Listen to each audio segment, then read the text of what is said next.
হঠাৎ করে উত্তপ্ত আশুলিয়ার পোশাক কারখানাগুলো বেশিরভাগ কারখানা এই মুহূর্তে বন্ধ। এতে প্রতিদিন শুধু পোশাক রপ্তানি ক্ষতি অন্তত $50 মিলিয়ন। গার্মেন্টস মালিক সংগঠন বিজিএমইএ বলছে, চলমান আন্দোলনের জেরে ক্রয়াদেশ হারালে একসময় কারখানায় চিরতরে বন্ধ করে দিতে হবে। এতে ক্ষতি হবে অর্থনীতির, কর্মহীন হবে অনেকে। শ্রমিক নেতারা বলছেন, এই আন্দোলন রাজনৈতিক এবং বহিরাগতদের, তাই কোনো শ্রমিক অন্যায্য আন্দোলনে জড়ালে এদের দায় কেউ নেবে না। জাহিদুল ইসলামের প্রতিবেদন। সরকার পরিবর্তনের এক মাসের মাথায় হঠাৎ আন্দোলনের নামে উত্তাপ আশুলিয়া। বেশিরভাগ পোশাক কারখানায় বন্ধ। যদিও কি জন্য আন্দোলন সেটাই জানেন না বেশিরভাগ গার্মেন্টস শ্রমিক। না, আন্দোলন কেন হচ্ছে আমি জানি না।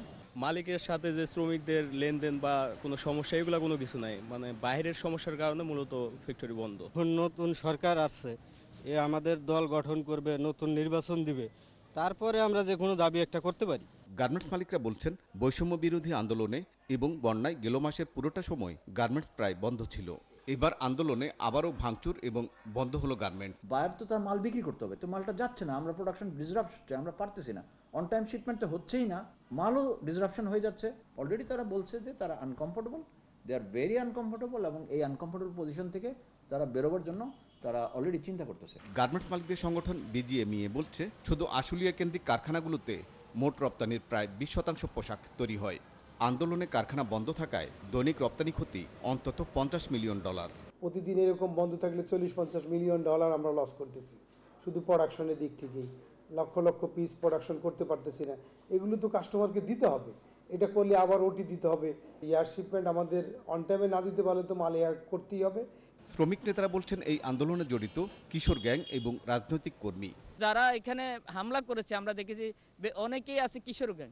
এরা অনেক সময় বিভিন্ন রাজনৈতিক দলের ছত্রছায়া বিভিন্ন মিছিল মিটিংয়ে যেত, সেরকম মুখগুলো আমরা দেখেছি। আরেক শ্রমিক নেতা বলছেন, আন্দোলনটি অযৌক্তিক। এই সরকার অন্তর্বর্তীশালী সরকার, এই সরকার সংস্কারের জন্য আসছে।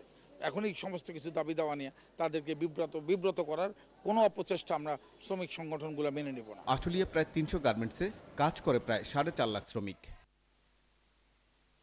জাহিদুল ইসলাম, 71, ঢাকা।